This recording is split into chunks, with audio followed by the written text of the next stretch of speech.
Hey everyone, welcome back to the channel. In today's video, I'll show you how to find watch later list on YouTube. Let's get started. First, open your web browser and go to youtube.com. Make sure you're signed in to your YouTube or Google account.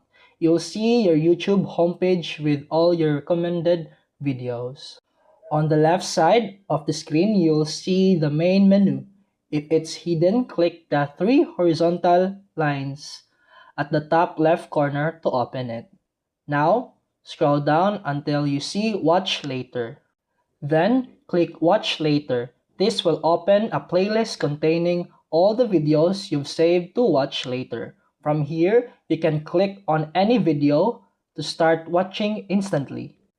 You can also remove videos anytime by clicking the three dots next to the video and selecting Remove from Watch Later. You can also sort or clear the entire list if you want to start fresh. And that's it for today's video. If you found this helpful, please like and subscribe for more videos.